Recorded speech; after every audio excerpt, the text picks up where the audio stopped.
What is going on, guys? One Purpose Fishing here today. I got kind of a introduction video for new fishermen out there trying to learn more about fishing. I'm going to be telling you the 3 different types of reels when fishing. So I have a Baitcaster, then I have a Spincast, then I have a spinning reel. And I'm going to start out with talking to you about the most basic reel that everybody starts on. And this is the Spincast. Now I know it's kind of an old reel because I don't use them anymore, so it's kind of beat up. But this is what you would call a spin casting reel. If you ever fished as a kid, or your dad was teaching you to fish growing up, you probably remember using one of these because they're the most basic reel to use. All you do is you press the button, you cast it out, and then you just click it. And then you just sit there and you wait for a fish to come. Now there's different parts to this. You have the cover, which is right here, that just screws off right here. Then you have the actual reel handle. Then you have, this is what you would call the back of it, which is the reel foot. Then of course the thumb button right here that you would just press. And this is an old reel, as you can tell, it just fell apart. This thing is really nasty actually. And then on the side of it, right next to the reel handle, you have the drag, which the drag just is how much line you can pull out just by pulling it, pretty much. So this is the basic type. It's the drawbacks to the reel itself is they're usually cheaply made. That's why they're so cheap at the stores. They're usually made out of some cheap kind of like cast metal or plastic, and they can break really easily. But you're not worried because you're not investing a bunch of money into it in the first place. It's like 20 bucks for a combo. Usually Zebco's or Shakespeare. So you would use these if you're gonna just cast out a bobber, catch perch, catch some small catfish. Then this is what you would use. This is a spin cast reel, the most basic and easiest reel to use. That's that. Next, I'm going to move on to the it left crumbs everywhere. The spinning reel, which is what you see right here. This one's just gets a tad more complicated. It has some parts to it as well. You have the reel foot, just like on the other one, and this is what you would call the bail. Is this little bar right here that flips. Whoa, this line is kind of tangled up in it. Okay, but that's the bar you would flip. And then you have the drag, which the drag is not on the side on this one. It's actually on top. So you would tighten it, or you can loosen it. And then you have the spool, which is right here. You can see it's what the line's on right there in the middle. And then of course you have the reel handle as well. So these reels are for a little bit more advanced, or just a tad more advanced, not really. But it's known as the spinning reel or the open face. So essentially what you do is it's going to sit on your pole like that with the reel foot facing you. You flip the bar, you grab the line, and then you would just cast it out there, and then you would flip the bar back. So I say it's a little bit more complicated because now you're adding in having to flip the bar back essentially. What happened to that? Jeez. Oh no, it's gone.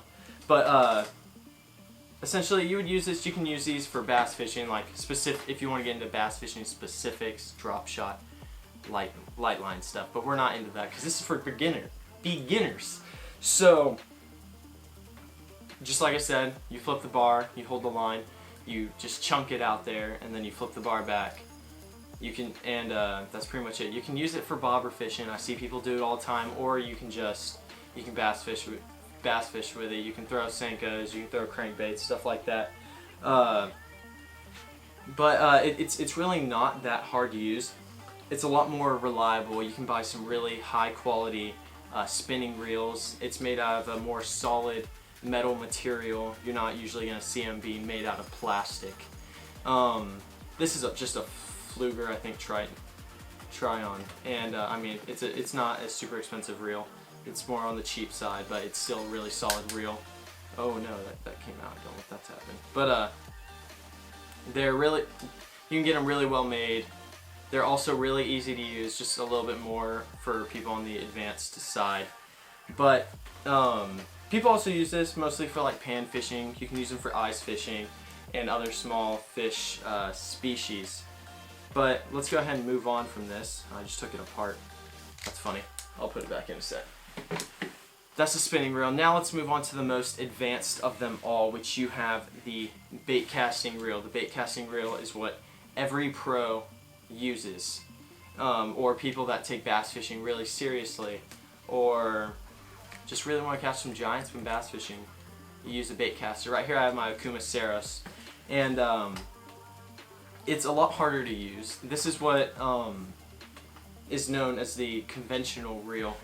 It has parts to it as well. You have, of course, the reel foot, just like that. It's on the back of the reel. Then you have the reel handle, the drag, which is the star on the side right next to it. And then you have the spool, which is where the line is, right there. It's way more difficult to use than both of those reels combined. It's way more difficult. Because now what you're doing is you are pressing the button, which is right here, and then you're putting your thumb on the spool. You're controlling how fast your line goes out. So you chunk that, and you got to keep your thumb barely touching the line or not on the line at all. But you got to wait for that bait to hit the water, and then you stop the spool with your thumb. Because if you don't, the spool's gonna keep turning because it has nothing that stops it. You're the one that stops the spool, and then the line can get all knotted if you don't stop it in time, and that's why it's so advanced. But this is where it's at for advanced bass fishermen, because now you're wanting to catch fish all the time, giants, and so now you need something that's really well made. Like, this is a 10 bearing system. So on the inside it has all the bearings. You can take them apart. So many different parts that go with this to make it work. And it's pretty much like if you got a car, you got a man, you have a standard and you have an automatic. This would be the standard of fishing reels. Because now you have on the side you have brakes that you control. You control the spool. You can tighten the spool right over here. There's just so many moving parts with this, it just makes it overall difficult to just understand and use, period. But if you're planning on really getting into bass fishing, then you really have to learn how to use one of these, and you got to get good at it, because everybody uses it. You're not going to be using Zebcos at the Bassmaster Classic. I hate to admit it to you, but you're not just bobber fishing with these. Of course, I use these sometimes whenever I'm catching monster catfish, because I don't have another monster catfish reel.